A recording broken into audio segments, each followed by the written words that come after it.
Halo semua, selamat malam. Assalamualaikum warahmatullahi wabarakatuh. Waalaikumsalam warahmatullahi wabarakatuh. Waalaikumsalam. Oke, apa kabar semuanya? Ini udah mau berganti tahun ya. Ada yang sudah punya rencana nih, malam tahun baruan kemana? Di rumah aja, Kak. Di rumah aja Kak, soalnya malam 1 Rajab. Iya, betul. Saya juga di rumah aja paling. Memang setiap tahunnya saya juga di rumah terus. Sama berarti kita ya, sama-sama di rumah. Oke. Teman-teman, terima kasih ya sudah mau bergabung. Saya mulai saja dengan berapapun teman-teman yang hadir, yang join, saya akan tetap mulai. Bahkan jika yang datang satu orang pun juga tetap saya mulai. Oke.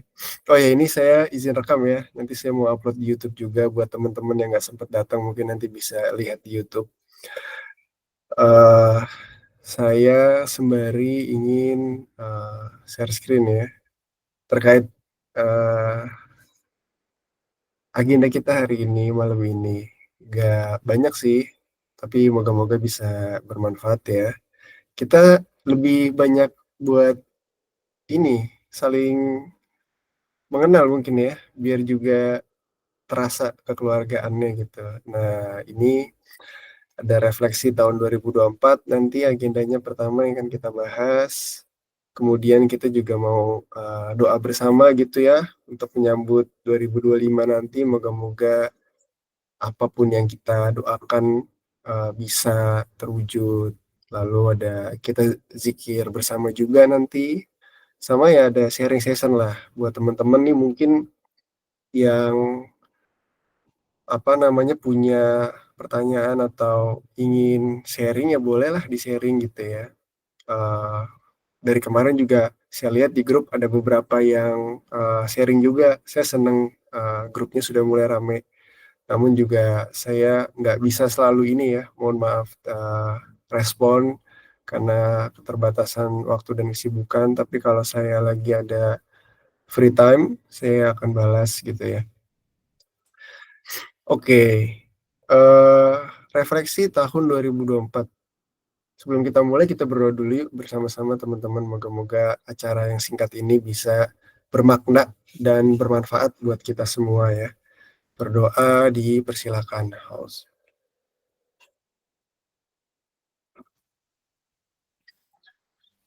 Oke, iya, sudah.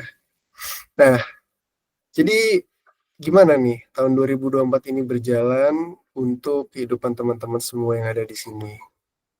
Saya mau dong lihat stiker nih. Coba teman-teman kasih stiker yang bisa merepresentasikan perjalanan 2024 teman-teman nih.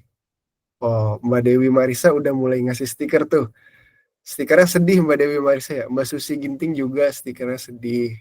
Yang lain bagaimana? Oh, Mas Ragil juga sedih juga. Mas Yos, kayaknya semuanya hampir sedih gitu ya. Jadi 2024 ini stikernya kebanyakan sedih. Ada yang kaget juga nih, Mbak Hanifah Nur Aulia. Oke, terima kasih nih udah sharing apa namanya stiker ya. Nah, kita lanjut nih. Terus saya juga pengen tahu dong, mungkin teman-teman di sini bisa open mic gitu atau uh, tulis di chatting, komen chatting Google Meet juga nggak apa-apa. Tapi kalau mau berbicara open mic juga boleh. Ada yang sudah angkat tangan ya? Apa kepencet? Kayaknya kepencet ya. Ini pencet, Pak. Oh, kepencet. Iya nggak apa-apa. Oh, terbata-bata. Ini jaringan siapa? Saya ya yang terbata-bata. Di teman-teman semua, hmm, suara saya terbata-bata kah atau hanya di beberapa orang saja?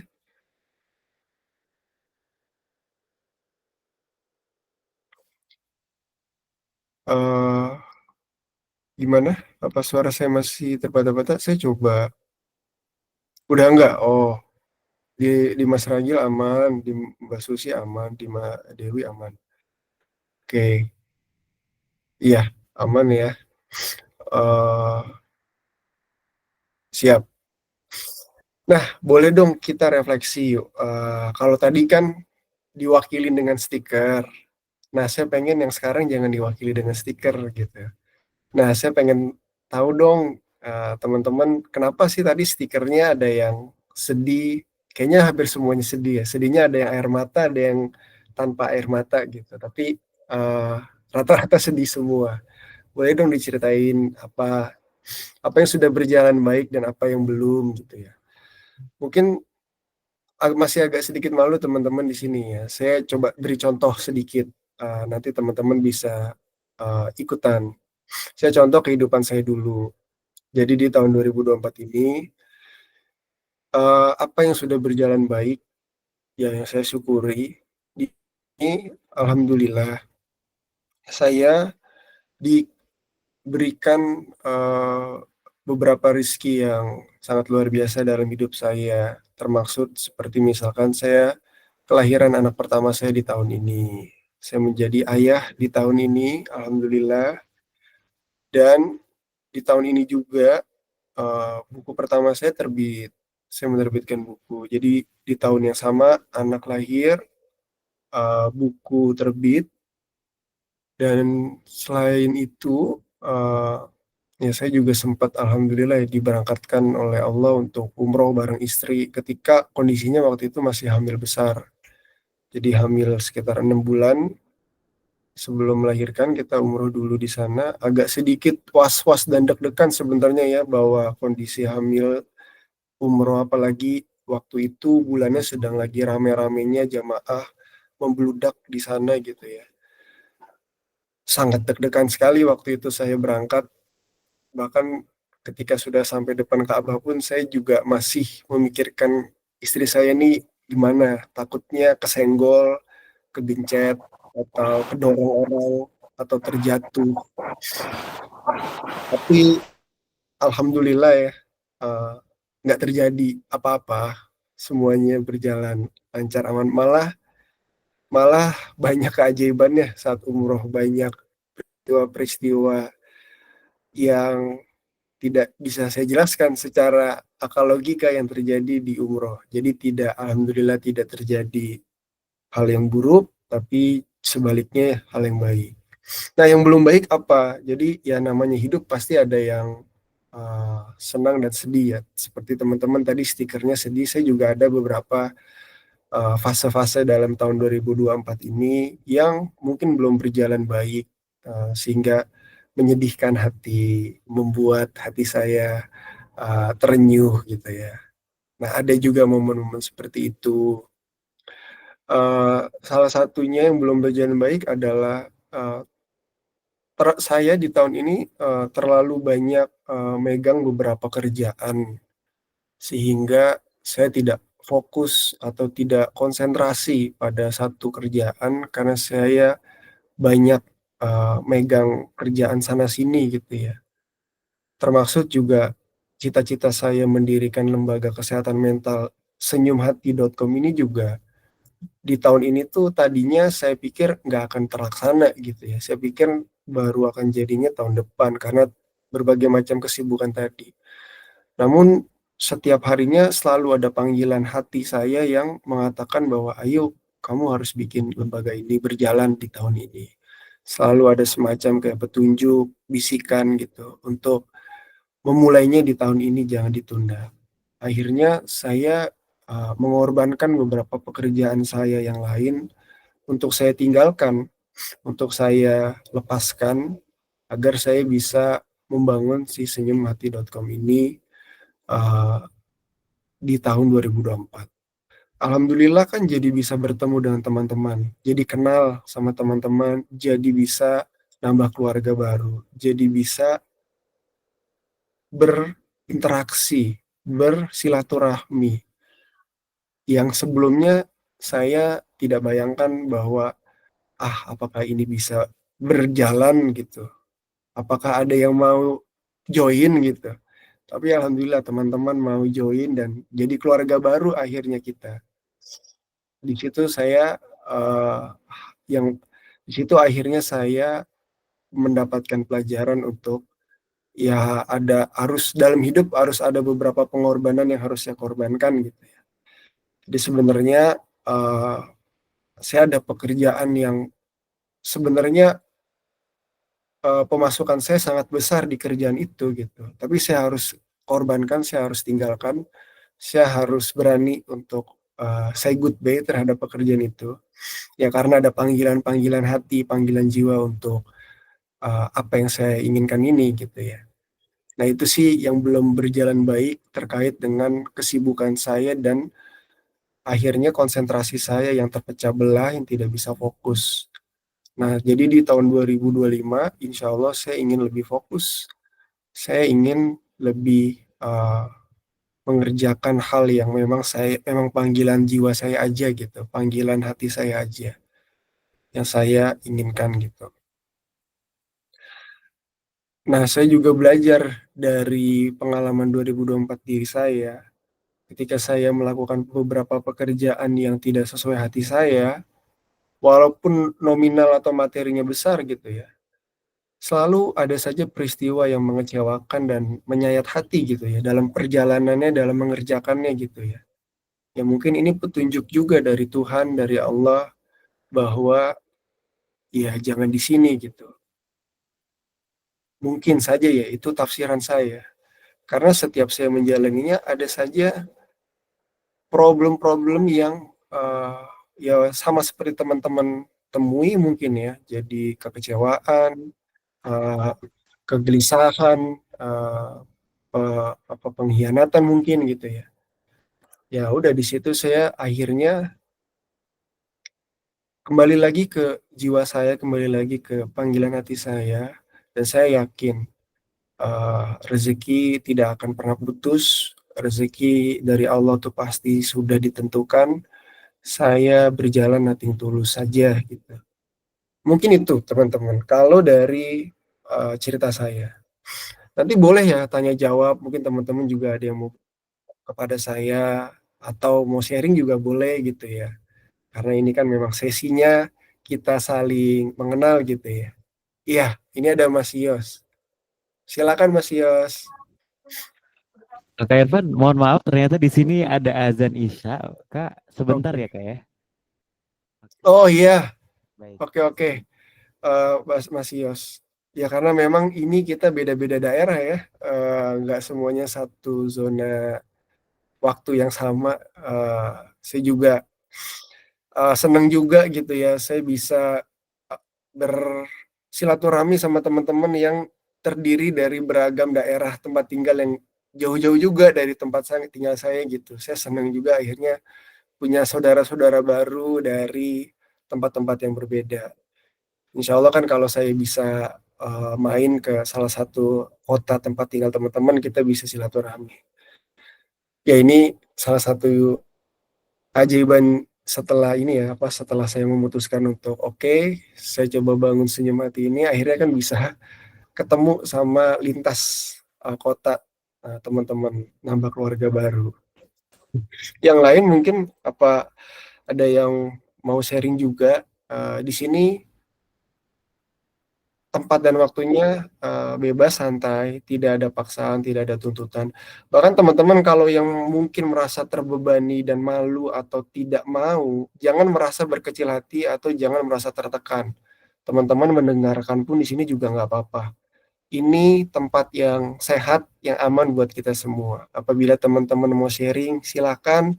Yang nggak mau pun nggak usah merasa tertekan, tidak usah merasa, aduh gue harus cerita apa ya, gue kan nggak mau cerita, gue nggak bisa nih, gue kan nggak mudah cerita sama orang baru. Nah, tidak perlu merasa itu, teman-teman tenang, mau dengerin pun nggak apa-apa.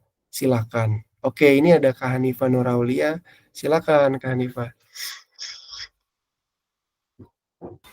Kak, pertanyaannya sudah saya share yang di grup. Apakah ada pendapat pertanyaan saya yang mau sharing sudah di-share di grup diskusi. Oh, oke.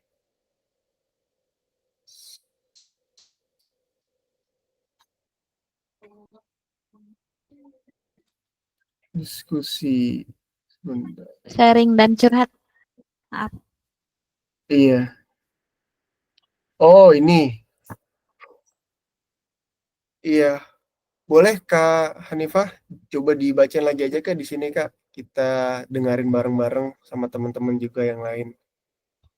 Assalamualaikum warahmatullahi wabarakatuh. Waalaikumsalam. Pak, maaf, saya mau bertanya. Saya kan ada pria yang mendekati, tapi tuh dia punya sikap yang egois, gak mau kalah, haus validasi. Kalau dikritik merasa tertuduh, kadang kalau debat dengan dia buang energi. Apa sifat seperti itu termasuk NVD? Untuk secara spiritual, saya suka karena perasaan saya ketika dia sudah membahas tentang ilmu atau agama sangat membuat saya lebih baik. Tapi kalau secara sosial, sikapnya seperti itu yang di atas. Jadi apa yang lebih baik untuk saya, sedangkan saya kadang people pleaser yang nggak enakan dan suka mengalah. Terkadang saya memikirkan ke depannya kalau memang saya memutuskan untuk merespon dia ketika ke jenjang yang lebih serius, mungkin untuk secara spiritual memang itu yang lebih utama. Tapi apakah saya akan bertahan dengan sikap sosial beliau? Terima kasih, Pak.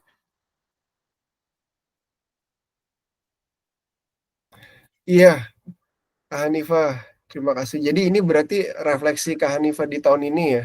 Ini di tahun ini dideketin sama pria ini gitu ya di tahun 2024 ini. Ini kalau tahu ini berarti sudah mau arah ke jenjang yang serius kah Kak Hanifah nih? Sudah ada rencana ini?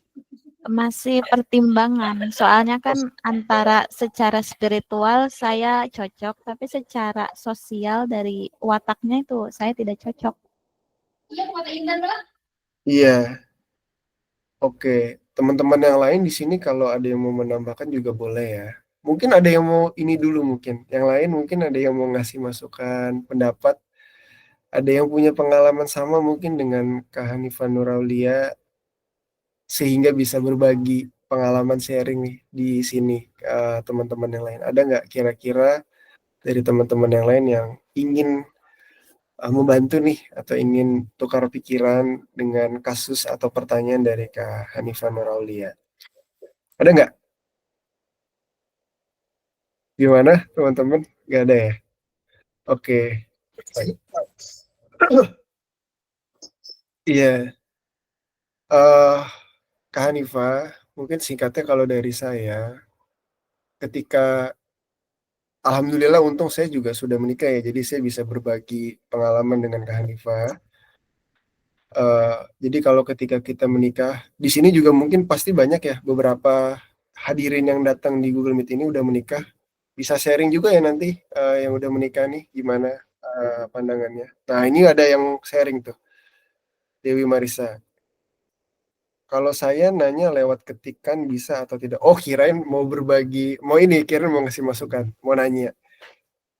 Iya, ini kita ini dulu ya, kita refleksi dulu di tahun 2024 ini bagaimana. Jadi teman-teman coba merefleksi ya. Mungkin nanti bisa kita bahas tanya jawabnya di belakangan gitu ya, belakang. Nah ini untuk Kak Hanifah nggak apa-apa, ini mungkin udah terlanjur ditanyain nggak apa-apa. Tapi yang saya inginkan nih di awal kita refleksi dulu aja tahun 2024 ini gimana.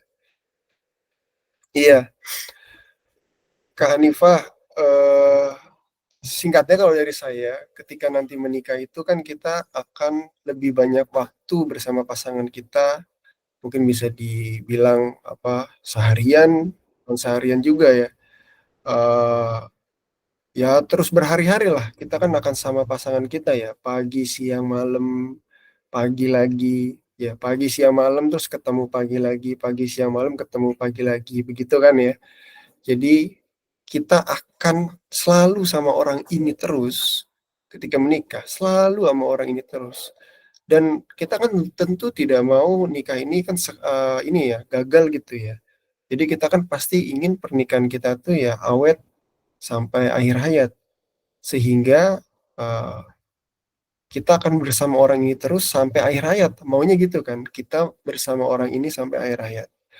Nah, ketika kita sudah menyadari bahwa kalau menikah nanti kita akan hidup bersama-sama selalu pagi, siang, sore, malam sama orang ini terus-menerus, bukan cuma seminggu, 2 minggu, sebulan, 2 bulan, tapi bertahun-tahun, bahkan insya Allah juga bisa berpuluh-puluh tahun awet gitu ya. Maka yang harus dipersiapkan untuk Kak Hanifah, dipertanyakan ke dalam diri Kak Hanifah, siapkah Kak Hanifah hidup bersama-sama dengan watak orang seperti ini? Apakah siap gitu? Pagi, siang, sore, malam, bertahun-tahun nanti akan sama sosok pria ini yang terus akan bersama-sama dengan Kak Hanifah. Siapkah Kak Hanifah menikahi atau bersama-sama dengan watak seperti ini gitu. Jadi pikirnya kita jangka panjang Kak Hanifah ya. Kita akan hidup 10 tahun, 20 tahun, 30 tahun. Kalau masalah apa tadi spiritual, dia bisa ngasih insight agama, menenangkan, menenteramkan. Jadi dia punya pengetahuan agama gitu ya. Kemudian dia bisa ngasih nasihat mutiara-mutiara hikmah agama yang menenangkan, menenteramkan gitu ya.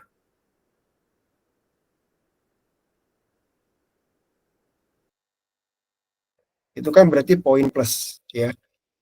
Poin plusnya ada di negatif gitu. Berarti ada poin plus, ada poin negatif. Nah, kira-kira Kak Hanifah coba pertimbangkan. Apakah hidup dengan watak seperti ini itu cukup kuat Kak Hanifah? Ya, apakah kemampuannya dalam beragama itu bisa mengcover wataknya ini sehingga Kak Hanifah bisa memakluminya sampai nanti berpuluh-puluh tahun atau enggak gitu. Nah, itu Kak Hanifah. Jadi yang saya pelajari dalam karakter jiwa manusia itu kan ada level, ada elemen, ada akal, ada kolbu, sama ada jism atau fisik atau badan gitu ya. Jadi akal pengetahuan, kolbu perasaan, dan jism itu tubuh atau behavior perilaku gitu ya. Nah, itu kalau dia punya pengetahuan baik, itu levelnya berarti di akal. Dia punya pengetahuan baik, levelnya di akal sehingga bisa memberikan ceramah-ceramah baik, positif gitu ya, yang menenangkan gitu. Tapi ketika perilakunya, sikapnya, behaviornya, wataknya itu ternyata seperti itu, berarti level dalam pemahaman keberagamaannya belum sampai ke perilakunya, tapi baru sampai level ke akal aja atau sebatas pengetahuan aja. Saya tahu, maka saya sharing apa yang saya tahu, tapi ternyata belum dipraktekkan dalam konteks watak gitu ya. Dalam beragama kan di dalam Islam ya harus lemah lembut, harus mau mendengar saran yang baik dari orang lain, dan ya kalau kita punya kesalahan kita harus legowo merefleksikan kesalahan kita, lalu kita bertobat gitu ya. Dan ya kalau memang kita salah, kita jangan membela diri karena hanya Allah yang tahu pada akhirnya. Nah, itu singkatnya Kak Hanifah Nur. Karena saya belum tahu kasusnya secara detail gitu ya.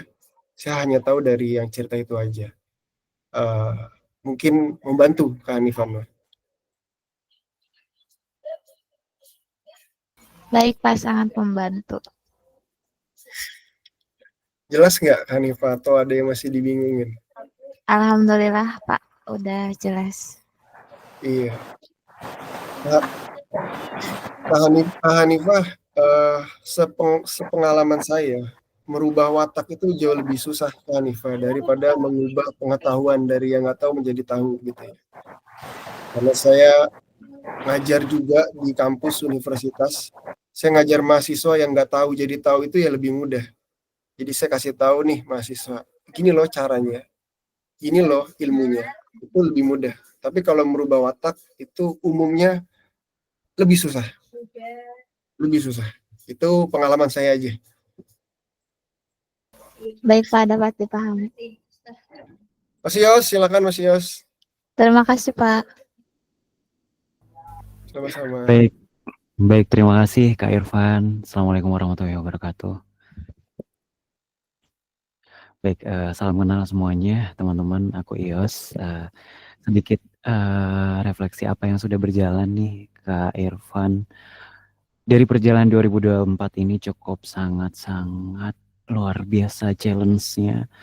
Dan menurut aku dalam hal karir saat ini yang harusnya sebenarnya aku tetap bisa berjalan dan aku sudah planning untuk bisa lebaran ke pulang kampung dan aku masih kerja di tempat yang lama, tapi ternyata aku harus berhenti di Desember ini seperti itu karena banyak pertimbangan yang harus aku pikirkan seperti itu dan sampai hari ini pun akhirnya membuat saya menjadi seseorang yang saya harus maju tapi kadang pas sepi gitu saya harus menangis sendiri. Contohnya sore ini ya, mungkin saya merasa kayak sedih banget kayak besok udah tanggal 31 dan mau Januari kayak saya harus daftar kerjaan baru lagi dan itu masih menunggu dan saya sedang berusaha untuk bermindset aku pasti bisa dan aku pasti mendapat pekerjaan dengan baik dan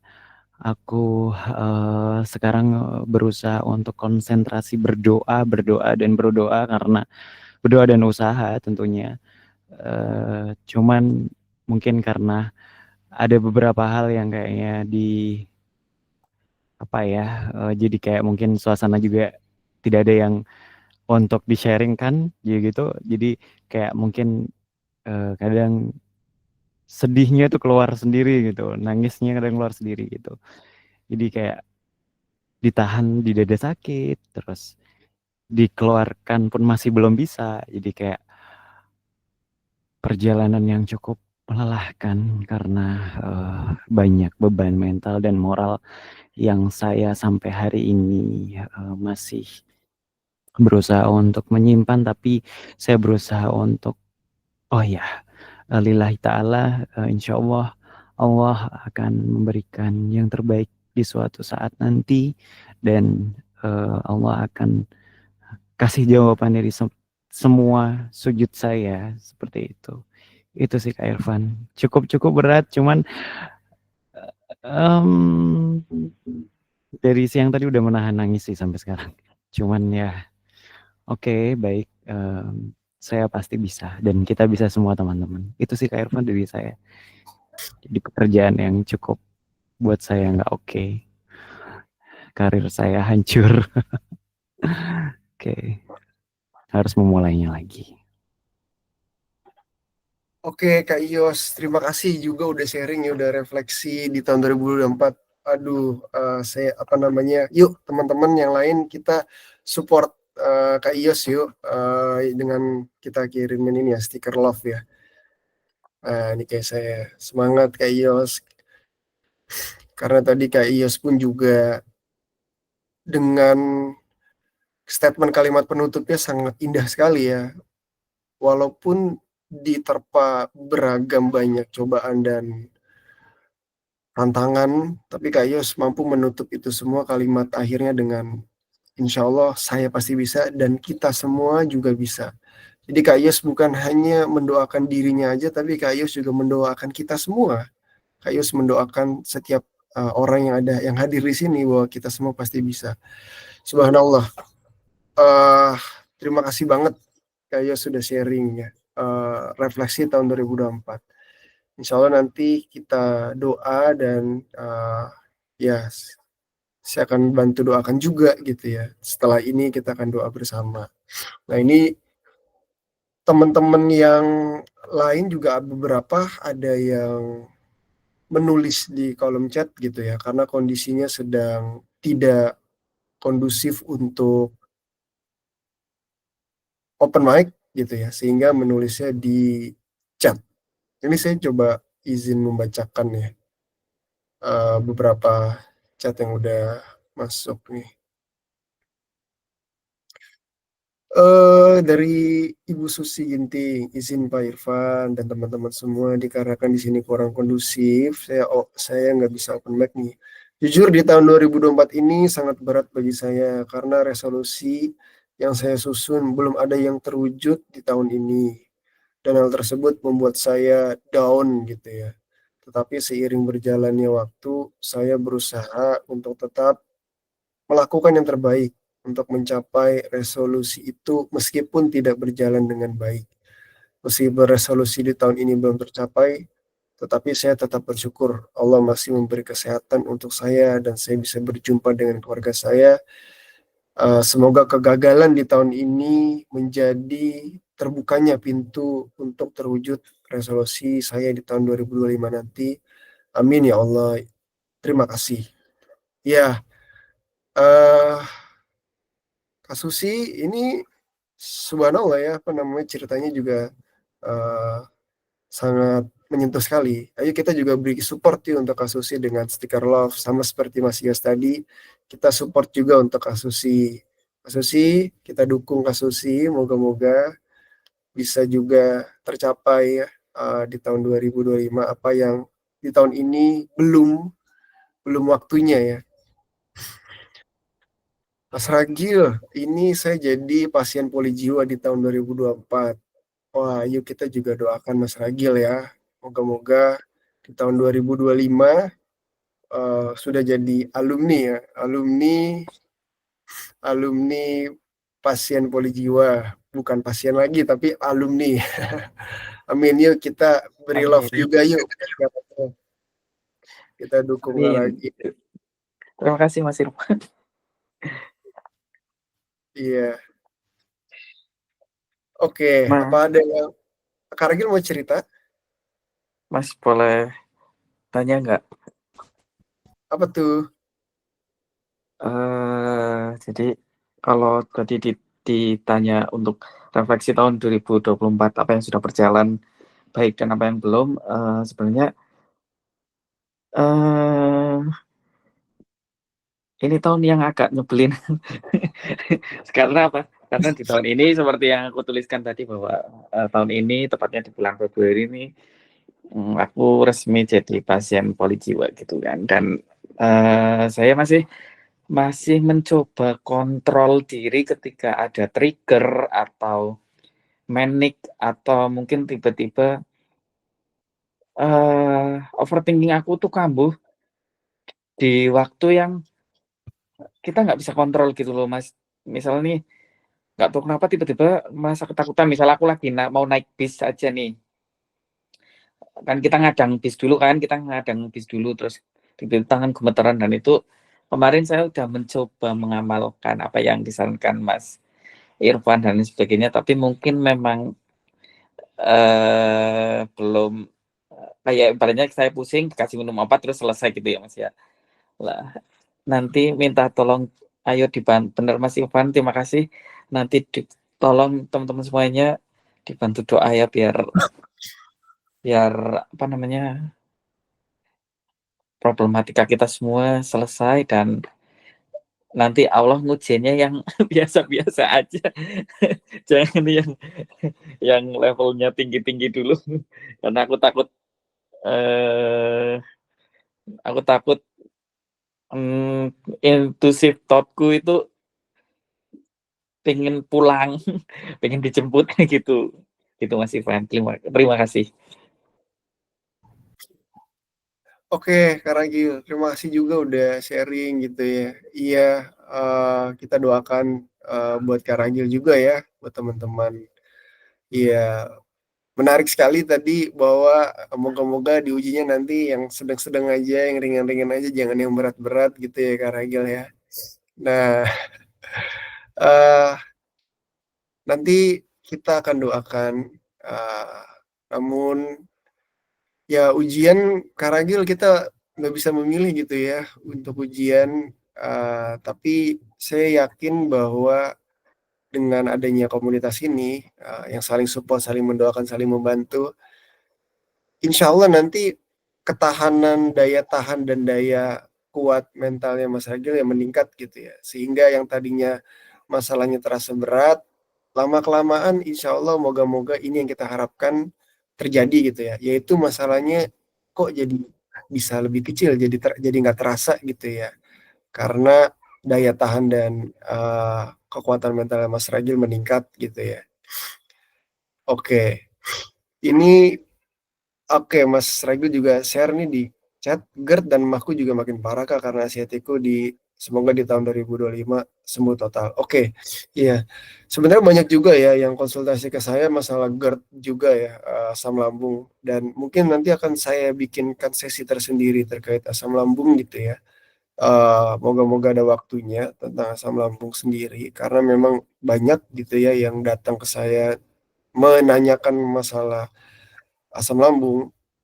Jadi bersyukur nih teman-teman yang di sini yang walaupun lagi ada banyak masalah tapi nggak sampai kena asam lambung atau nggak sampai kena GERD gitu ya. Karena banyak banget banget banget yang kena asam lambung dan itu sakitnya nyebelin ya. Nyebelin itu dalam arti kata ini udah minum obat tapi nggak sembuh-sembuh gitu kan. Biasanya penyakit lain itu minum obat sembuh gitu ya. Biasanya penyakit lain tuh dikasih antibiotik misalkan sama dokter, dikasih vitamin, dikasih apa sembuh gitu ya.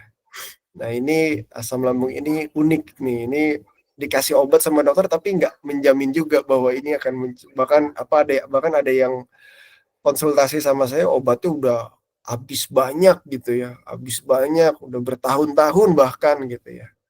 Waduh, sampai bertahun-tahun dan udah habis banyak obatnya tetap gitu. Nah ini menarik berarti kan. Lain kesempatan, moga-moga kita bisa ada waktu untuk membahas ini asam lambung. Oke, jadi apa doa dan harapan untuk tahun 2025? Sebenarnya tadi uh, udah ada beberapa udah ada yang jawab juga ya, ada yang pengen tuntas masalahnya, ada yang semoga di tahun 2025 apa-apa yang belum tercapai di tahun 2024 bisa terwujud nih di tahun 2025 gitu kan ya. Nah, ada nggak yang lain, teman-teman yang lain yang belum menyampaikan, mau menyampaikan juga nih. Jadi doa apa sih teman-teman di tahun 2025 nanti, harapannya dan doanya. Kalau saya sendiri, saya berdoa gitu ya. Moga-moga saya bisa semakin banyak membantu teman-teman di luar sana yang belum mengenal senyumhati.com ini ya untuk kesehatan mental. Saya juga pengen mudah-mudahan dapat investor donatur gitu ya yang bisa membiayai senyumhati.com sehingga saya bisa memberikan pelayanan yang gratis gitu ya buat orang-orang yang kena sakit mental atau permasalahan mental di luar sana. Saya bisa memberikan secara gratis gitu ya. Kalau saya dapat investor atau donatur gitu ya. Salah satunya dan yang lain doa saya juga pengen meningkatkan apa ya? Mungkin spiritualitas saya juga ingin saya ningkatin ya spiritualitas saya.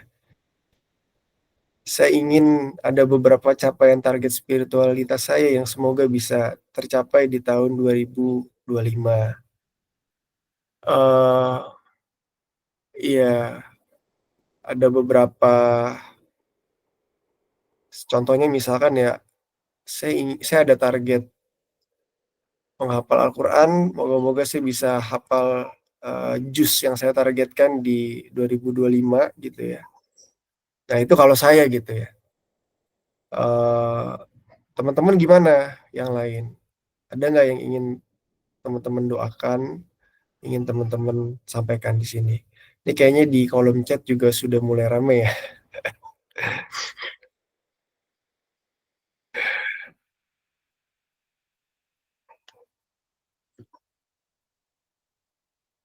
Oke, gimana teman-teman? Ada yang mau disampaikan nih Bu? Kak Tia mau menyampaikan doanya, harapan di tahun 2025? Boleh Kak.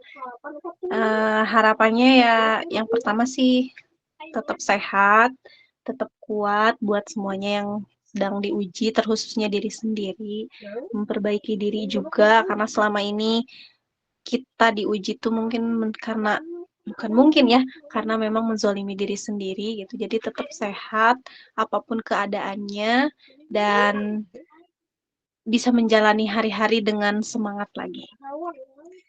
Dan sama Amin. dengan kakak juga pengen ibadahnya lebih meningkat lagi. Itu aja. Amin, amin, amin, amin ya Allah ya Rabbal Alamin. Terima kasih Kak Tia udah sharing doanya di tahun 2025. Yang lain apa ada juga yang mau?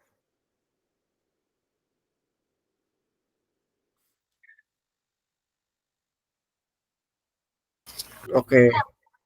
Ya, Kak Hanifah Nur mau? Tips agar selalu konsisten. Oke, itu doa 2025 ya, ingin selalu konsisten. Betul, Pak. Oke, amin, kita doakan biar ikhtiar-ikhtiarnya apapun yang dikejar bisa konsisten gitu ya, insya Allah memperoleh keberkahan. Amin. Makasih, Pak.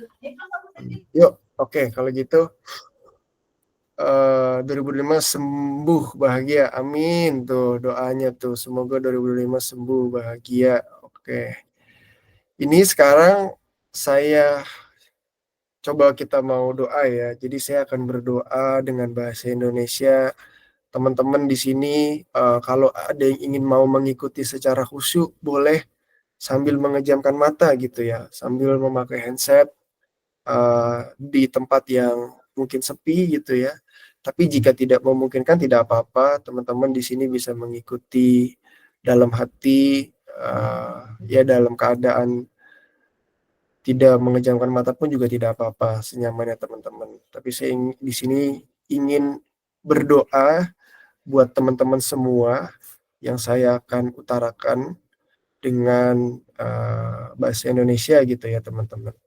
Oke, saya izin minum dulu nih. Bismillahirrahmanirrahim.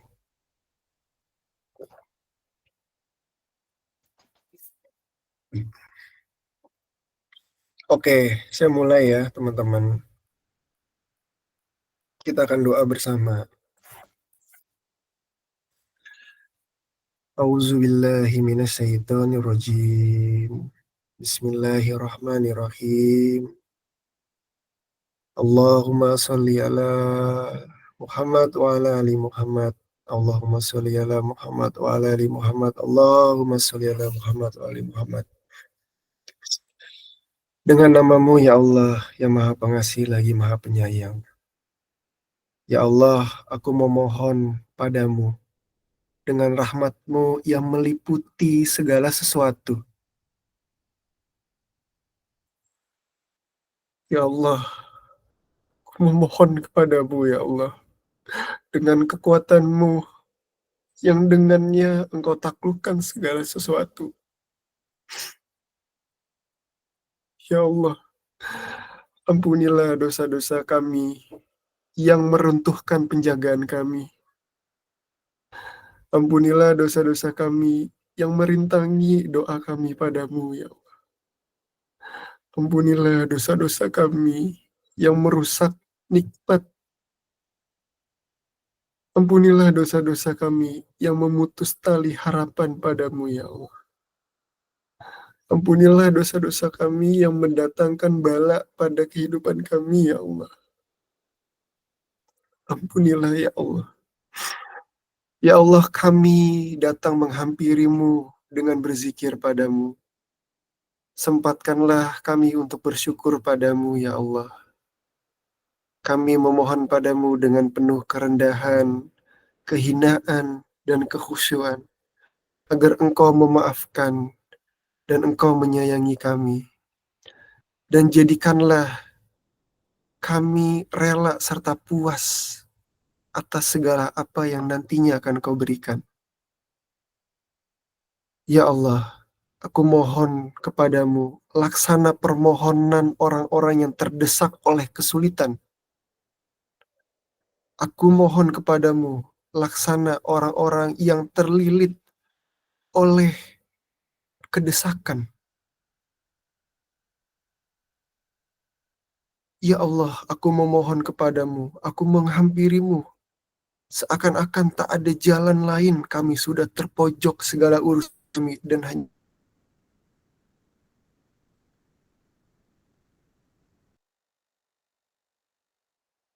Engkaulah yang mampu mengangkat hingga apa yang telah kami pikirkan dan kami rasakan. Ya Allah, ampuni. Ya Allah, di tahun 2024 ini banyak luka, banyak goresan hati, banyak derita, banyak sedih, banyak tangis, banyak sakit yang kami lewati.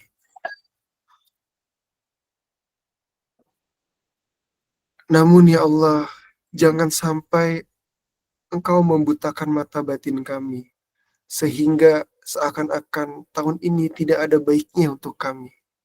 Padahal Engkau masih memberi kami nafas sampai detik ini.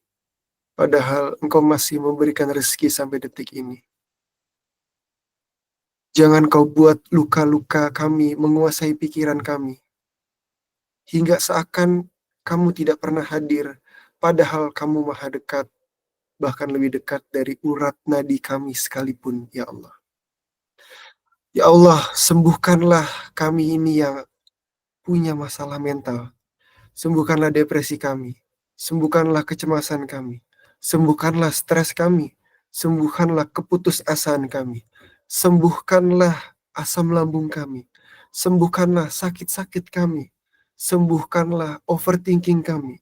Sembuhkanlah luar dalam kami, ya Allah. Ya Allah, aku sadar betapa lemahnya diriku. Oleh karena itu, bimbinglah aku di tahun 2025 ini. Di tahun 2025 nanti, bimbinglah kami dengan petunjuk-Mu, dengan hikmah-Mu, dengan kekuatan-Mu, dan dengan tuntunan-Mu. Aku yakin tahun 2025, hidup kami akan jauh lebih baik dari tahun 2024. Mari teman-teman, silakan ungkapkan doa dalam hati teman-teman masing-masing. Panjatkan hajat teman-teman untuk tahun 2025, dipersilakan.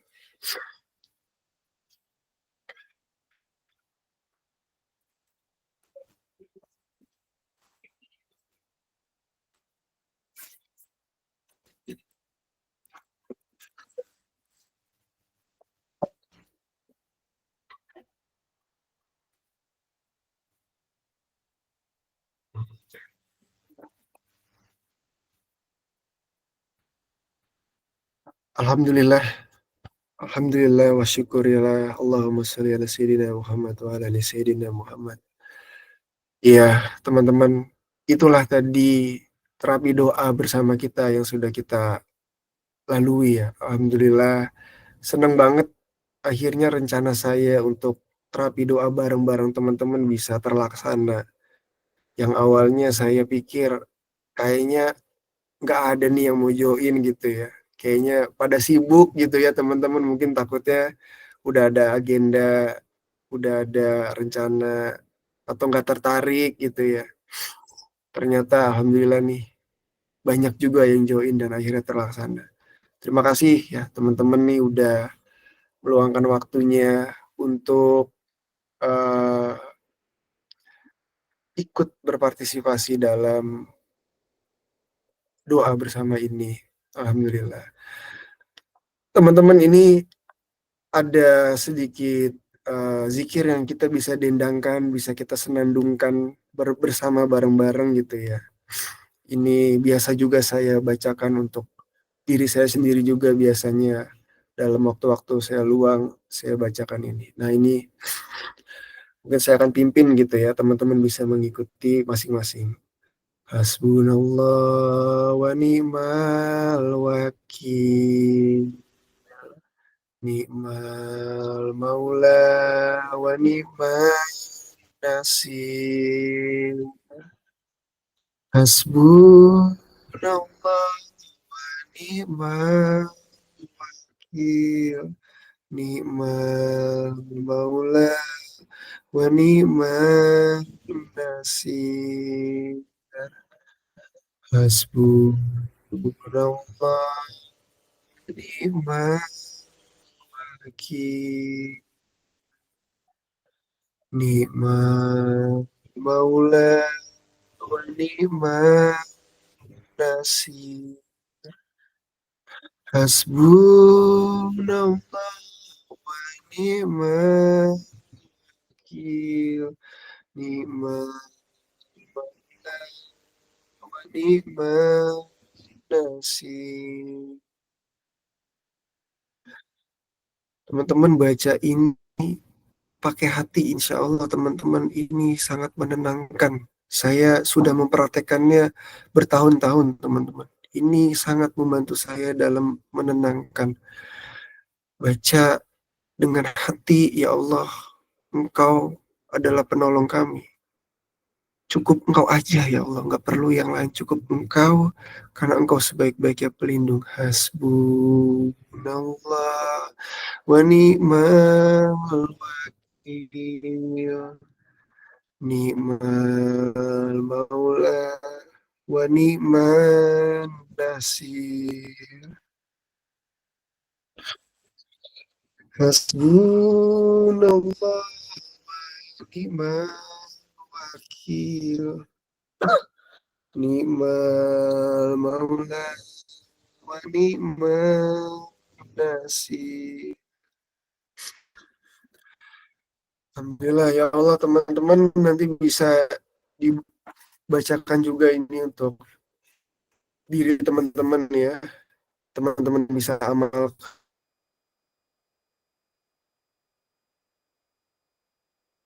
bisa praktekkan ketika ada waktu luang, baca ini.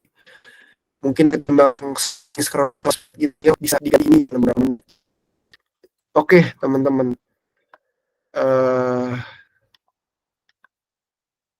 iya, rangkaian acaranya sudah selesai teman-teman. Tidak lama, bener kan? Ini cukup sebentar. Terakhir sebelum ditutup kita sharing session teman-teman. Ini agenda bebas teman-teman. Teman-teman boleh bertanya, berdiskusi. Tadi mungkin ada beberapa pertanyaan boleh ditanyakan. Kita sharing session aja ya teman-teman. Monggo nih, kita bebas. Kita ada waktu bebas. Mungkin saya kasih 15 menit ya. Ada yang mau didiskusikan, ditanyakan. Kalau nggak ada ya kita bisa akhiri, kita bisa tutup gitu ya teman-teman.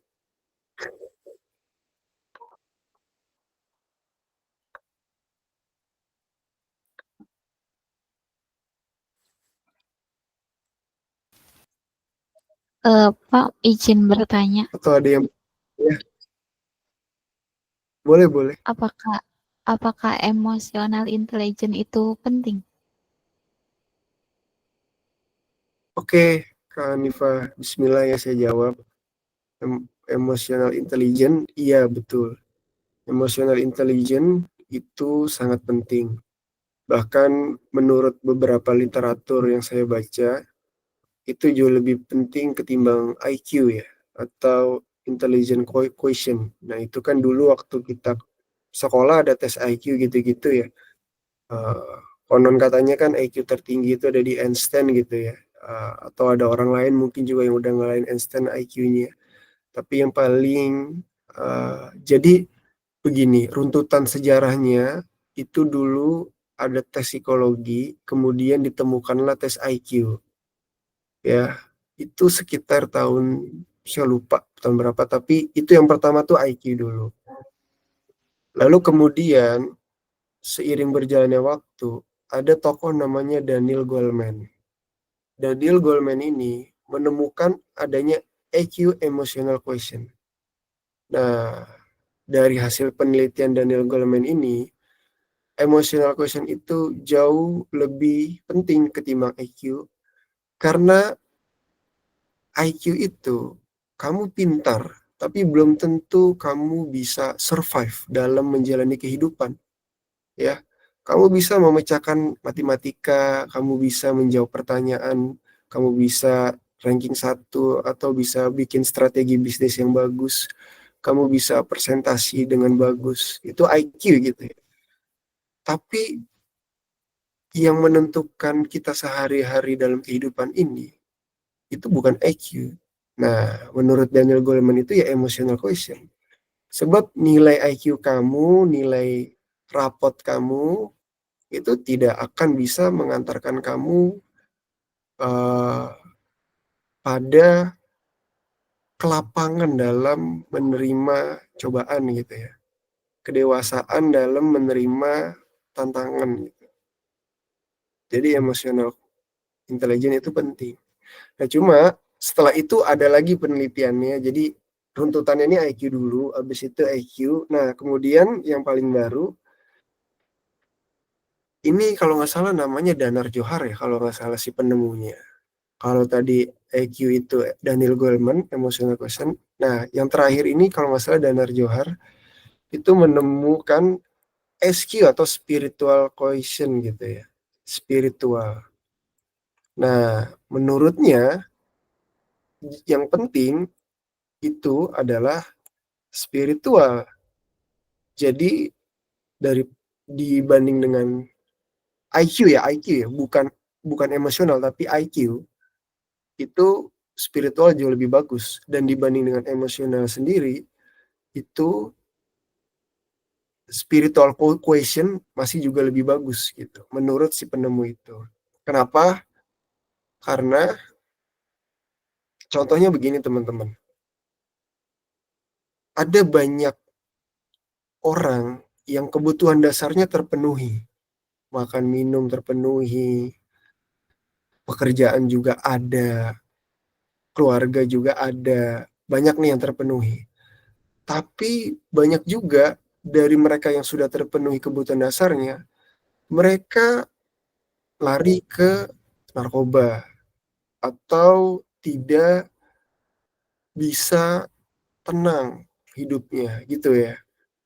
Nah, sebaliknya, orang-orang yang hidup di spiritual itu kadang-kadang kebutuhan dasarnya tidak terpenuhi gitu ya.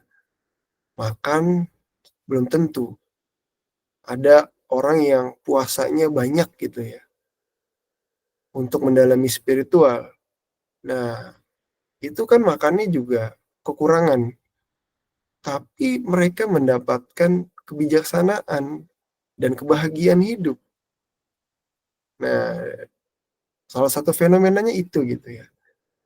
Banyak gitu sosok ulama-ulama yang tidak terkenal di Indonesia, yang yang di desa-desa, di daerah-daerah, yang pokoknya jauh dari hingar-bingar viralitas atau popularitas gitu ya. Banyak gitu ya ulama-ulama yang hidupnya sederhana gitu ya, yang hidupnya merendah gitu ya. Nah, mereka-mereka ini kan kadang kebutuhan dasarnya tidak terpenuhi, tapi mereka bijaksana. Nah, ini pentingnya spiritual question.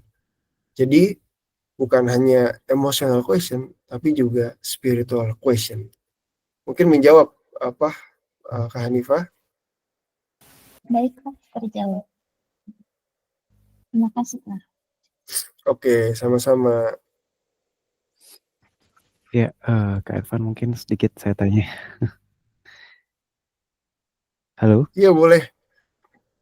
Halo. Iya, iya, Kak Irfan. Mungkin di sini teman-teman juga banyak mengalami ya. Gimana sih cara kita ketika lingkungan kita tuh nggak ada yang ngedukung, bahkan keluarga kita dan semuanya.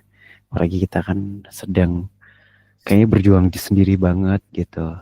Sementara kan kadang pun teman-teman kita nggak bisa menjadi pendengar yang baik, ataupun bahkan mereka kayaknya butuh aja gitu ya. Ketika kita butuh di WhatsApp pun balasnya lama, padahal kurang respon. Biasanya kalau mereka butuh, kita responnya cepat gitu. Cuman dengan keadaan kita yang seperti ini, kita kayak nggak ada support, nggak ada teman-teman yang, aduh benar-benar deh ya.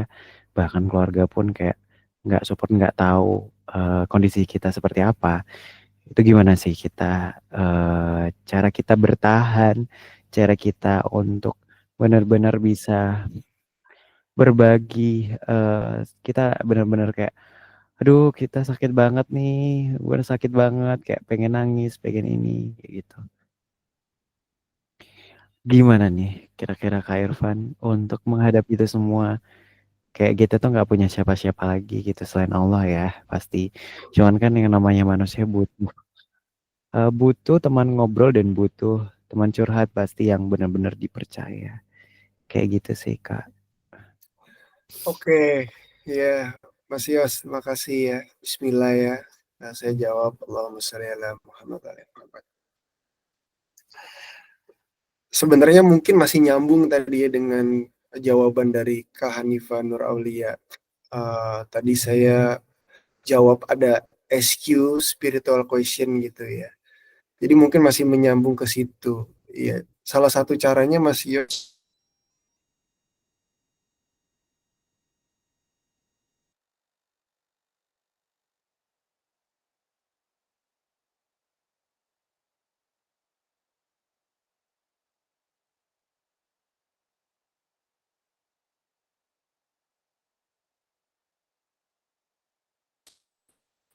Sebentar, jaringan saya putus nih ya. Sebentar. Jaringan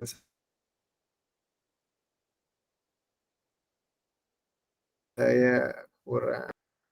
Lagi hujan.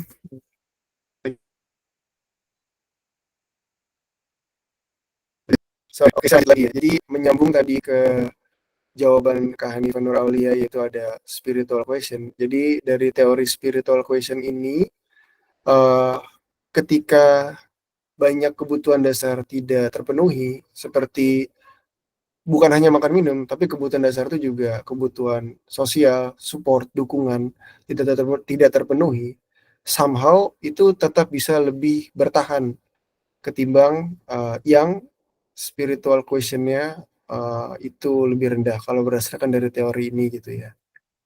Nah, pertanyaan berikutnya adalah jadi gimana meningkatkan spiritual question gitu kan yang menarik ya. Betul banget Kak. Sementara kayak ya jujur kayak habis kerja yang saya punya tim yang kita deket banget gitu ya.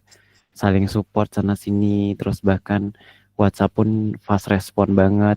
Tapi semenjak kayak kita udah nggak satu tempat kerja lagi dan mungkin beda ataupun kita sudah keluar, dan mereka tuh kayak responnya juga kayak nggak mentingin lagi gitu. Jadi kayak cukup ada kesedihan juga sih, kayak merasa yang biasanya ada curhatan atau apapun itu bisa di fast respon, tapi kayak sekarang tuh kayak kurang respon gitu.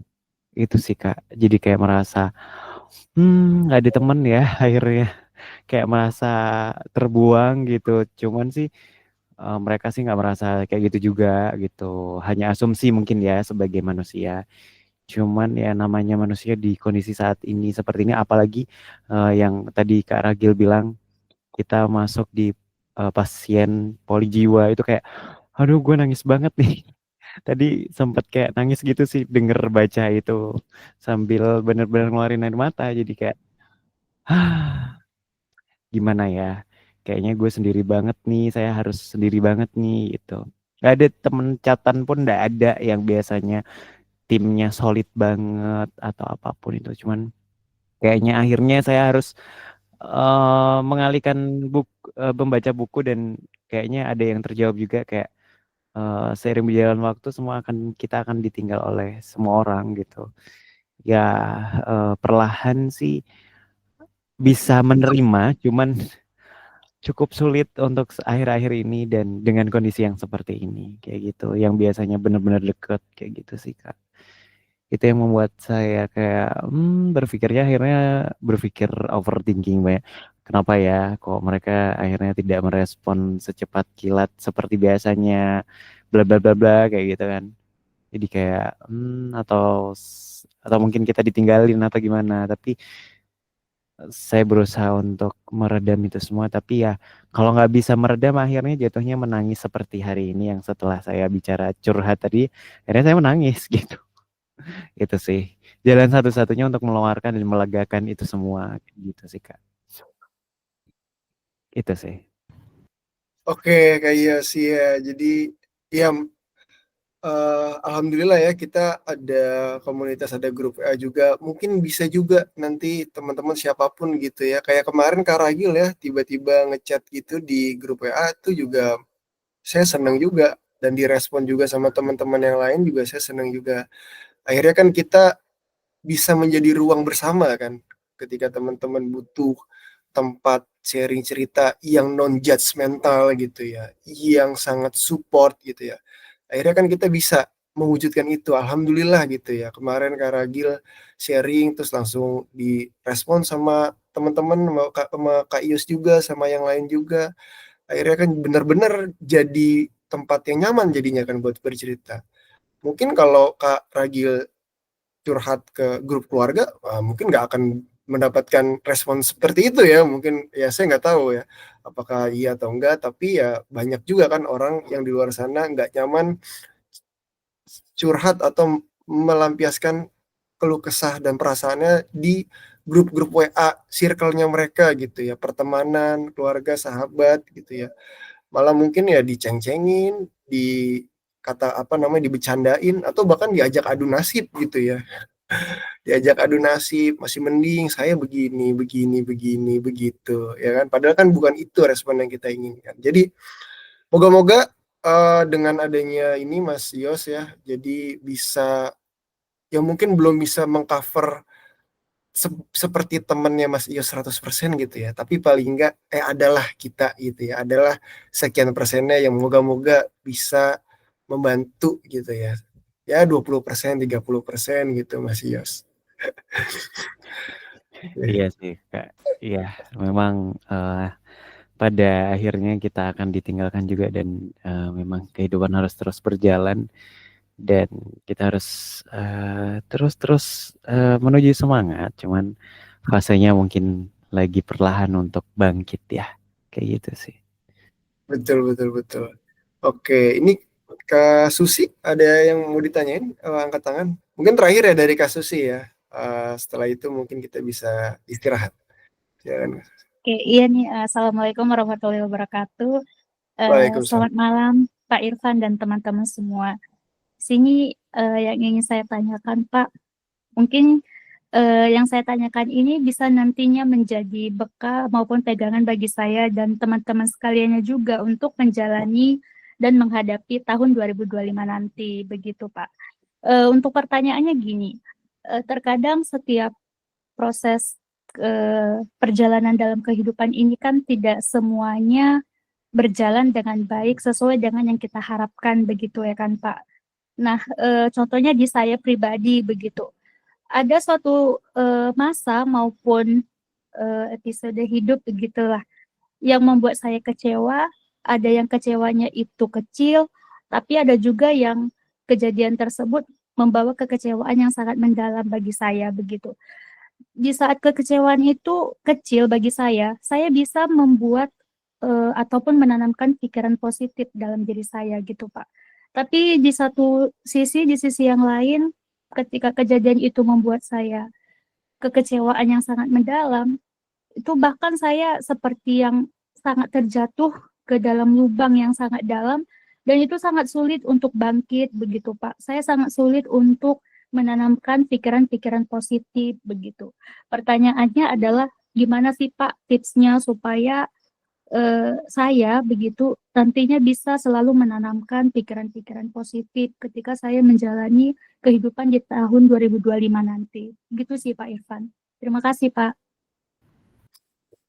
Iya, oke, Kak Susi. Terima kasih juga atas pertanyaannya. Iya, ini mungkin pertanyaan penutup yang sekaligus juga berat juga ini ya, Kak Susi, pamungkas juga ini. Ini buat bekal kita semua tentunya ya ini karena setiap orang pasti akan diuji dengan masalah yang besar. Kalau tadi bahasanya Kak Susi mendalam gitu ya. Ada masalah-masalah yang ternyata mendalam kekecewaannya gitu ya. Iya, oke. Jadi, untuk pertolongan pertamanya ketika memang ya bismillah ya saya jawab ya, bismillahirrahmanirrahim, Allahumma sholli ala Muhammad wa ali Muhammad. Jadi ketika baru saja, kejadian gitu ya, baru saja kejadian, sebentar ini saya agak pilek ya sebentar ya. Mohon maaf ini saya agak flu ya. Oke, ya saya lanjutkan lagi. Iya, jadi ketika kejadiannya baru terjadi dan kita mendengar atau kita melihat dan itu terpapar pada kita gitu ya, memang pasti akan susah banget kalau kita pengen nanamin hal-hal yang positif kayak, "Ah, enggak nih, pasti ini ada hikmahnya, pasti ini ada jalannya, pasti ini ada pencerahannya." Ah, itu pasti susah tuh kayak gitu ya. Itu susah karena ya level kita ya level rendah gitu ya, kita masih level yang penuh dengan struggling, perjuangan gitu ya. Mungkin orang-orang dengan level yang tinggi bisa seperti itu gitu ya, yang dimana ketika masalahnya besar pun bisa tetap mengambil hikmahnya atau berpikir positif langsung gitu. Tapi buat level-level yang seperti kita ini susah tuh.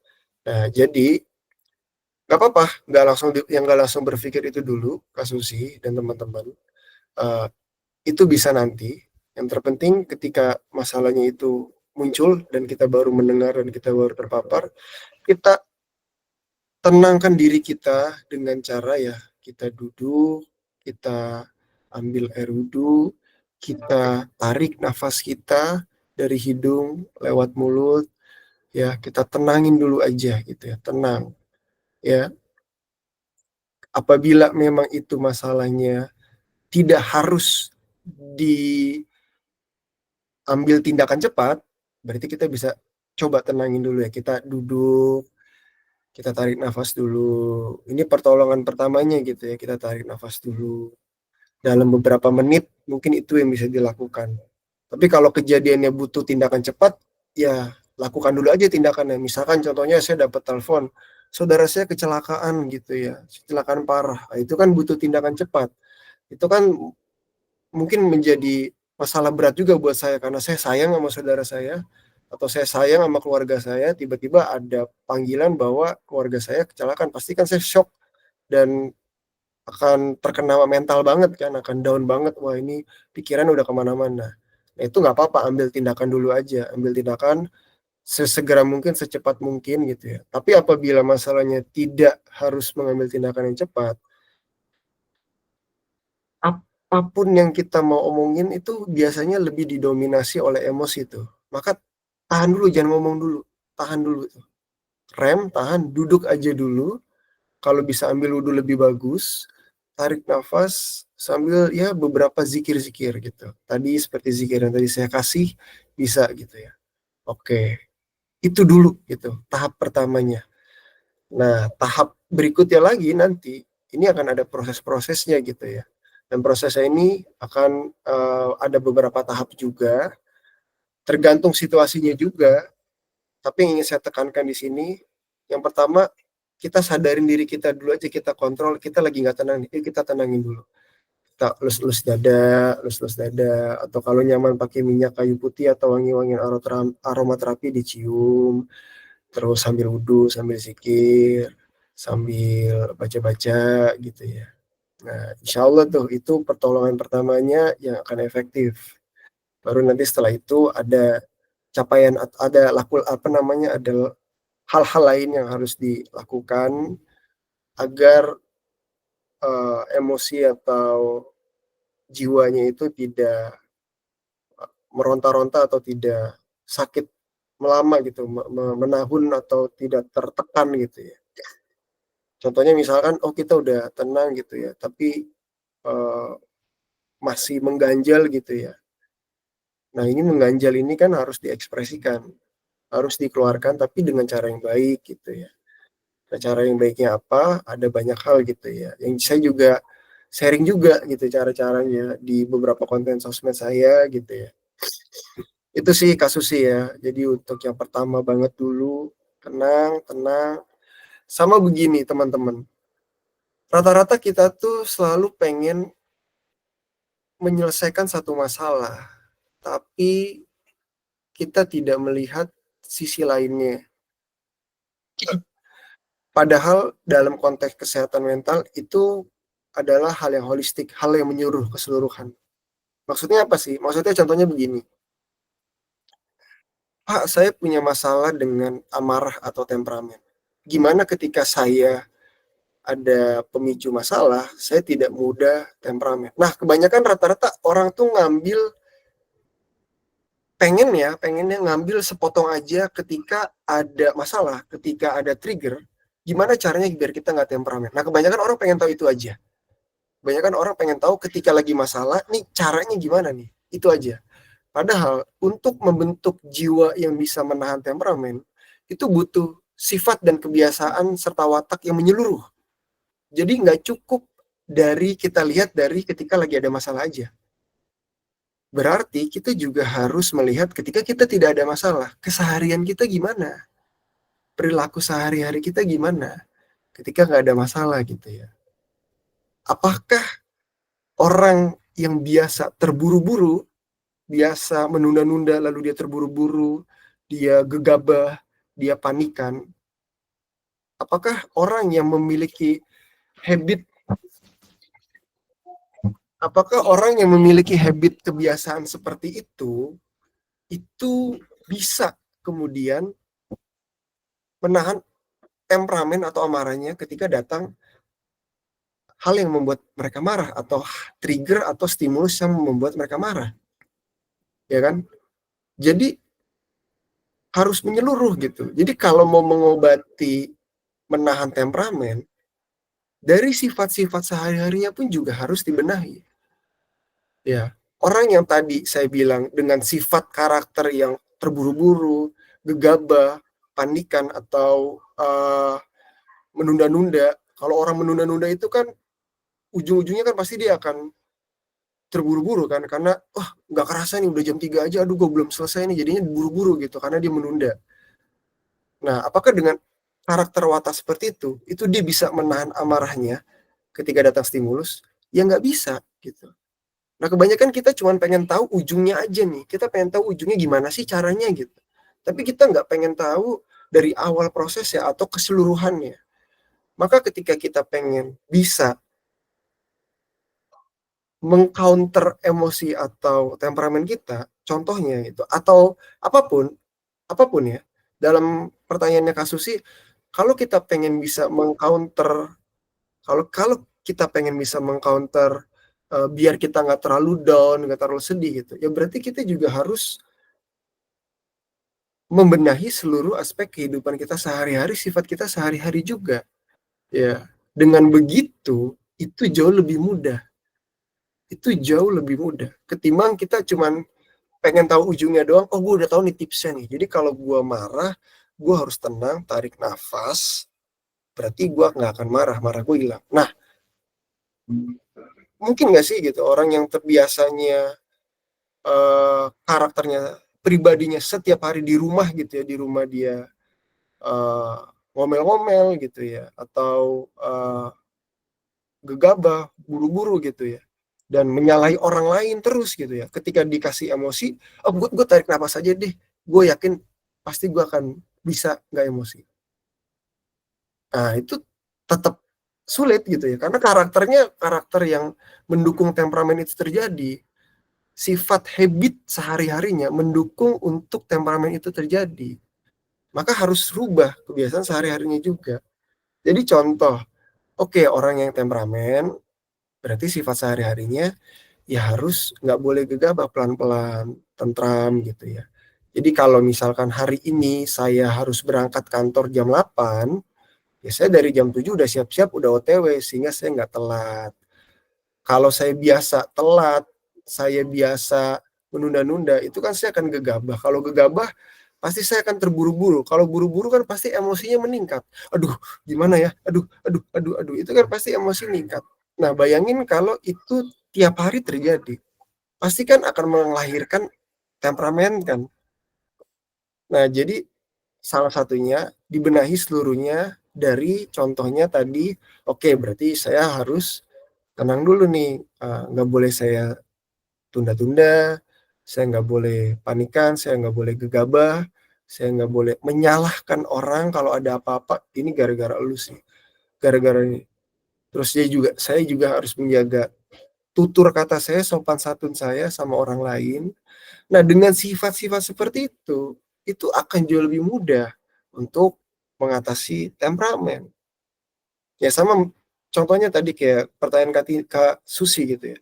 Gimana cara biar mengatasi agar ketika saya diberikan cobaan, saya nggak terlalu down, nggak terlalu terpuruk gitu ya, sampai sedih-sedih banget. Nah, berarti kesehariannya pun juga harus dibangun itu.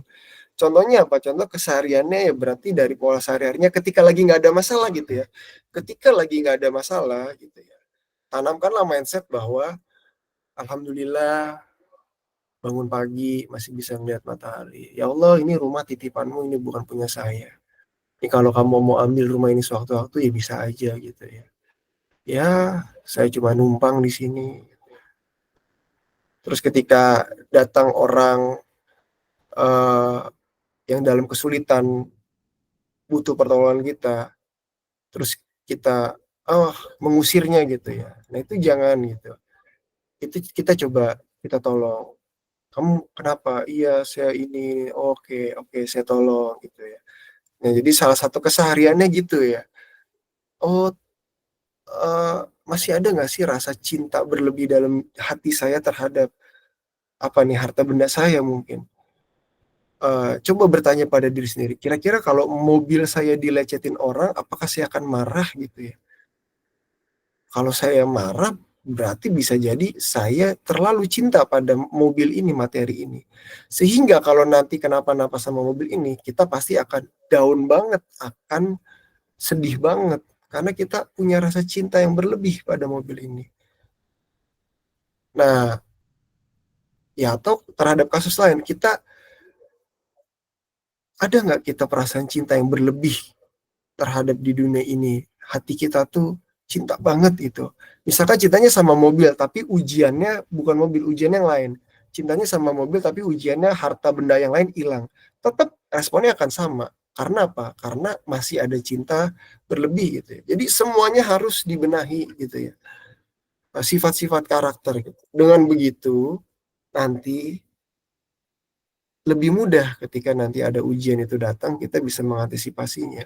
Jadi memang inilah seninya untuk menjaga jiwa kita ya, menjaga mental kita. Karena holistik gitu, keseluruhan dari tadi yang saya jelaskan dari akal, pikiran, kolbu, perasaan, hati, sampai jism, body, behavior, badan kita, itu perlu kita atur semuanya. Nah inilah seninya. Makanya ada komunitas ini buat saling mengingatkan gitu ya. Karena ya cukup kompleks, cukup sulit gitu ya, tapi pasti bisa. Itu kasus sih, moga-moga menjawab. Oke, baik. Terima kasih, Pak Irfan. Jadi di sini poin yang bisa saya tangkap, memang betul sih apa yang Pak Irfan katakan tadi itu sangat-sangat benar begitu. Karena memang pun seperti saya pribadi begitu, Pak, sangat-sangat sulit masih ya untuk mengontrol emosi begitu, Pak. Karena terkadang memang ada hal-hal yang membuat kita itu tiba-tiba emosinya meledak-ledak begitu, Pak. Jadi memang dari yang saya tangkap dari Pak Irfan yang katakan tadi, ketika kita bisa mengubah behavior maupun kebiasaan-kebiasaan tersebut, maka akan terbentuklah karakter kita yang baru, begitu kan, Pak? Betul sekali ya. Oke, Bukan hanya baik, terima karakter yang kasih, baru Pak ya, Irfan. tapi jadi lebih mudah juga gitu ya. Lebih Oke, mudah baik. nanti kalau ada masalah, kalau ada tantangan, challenge, kalau ada cobaan hidup, itu insya Allah jauh lebih mudah. Makanya teman-teman semua di sini, ini kita berproses bukan hanya buat sembuh teman-teman. Tapi kita berproses untuk merubah segala bentuk sifat pribadi, karakter, watak, perasaan kita yang dari nggak baik, penuh noda, penuh dengan hal-hal buruk, kita cuci sampai benar-benar bersih agar kita bisa menjadi orang yang baru, yang saya sebut sebagai manusia paripurna. Gitu ya teman-teman, untuk menutup sesi terapi doa bersama kita. Nggak nyangka nih ternyata lama juga ya kita diskusinya, seru ya. Jadi saya juga senang, moga-moga bermanfaat buat semuanya. Insya Allah kita ketemu lagi di bulan Januari 2025. Saya akan ada agenda-agenda lagi yang ingin saya selenggarakan. Saya juga punya mimpi rencana di tahun 2025 saya pengen ada acara offline gitu ya. Barangkali bisa ketemu teman-teman secara langsung. Tapi saya belum tahu nih kotanya mana yang mau saya pilih gitu ya. Moga-moga ada rezeki. Insya Allah doain aja karena saya ingin terus semuanya teman-teman bertumbuh bareng bersama. Kurang lebihnya saya mohon maaf apabila ada kesalahan. Saya mohon maaf. Saya tutup. Assalamualaikum warahmatullahi wabarakatuh. Waalaikumsalam warahmatullahi wabarakatuh.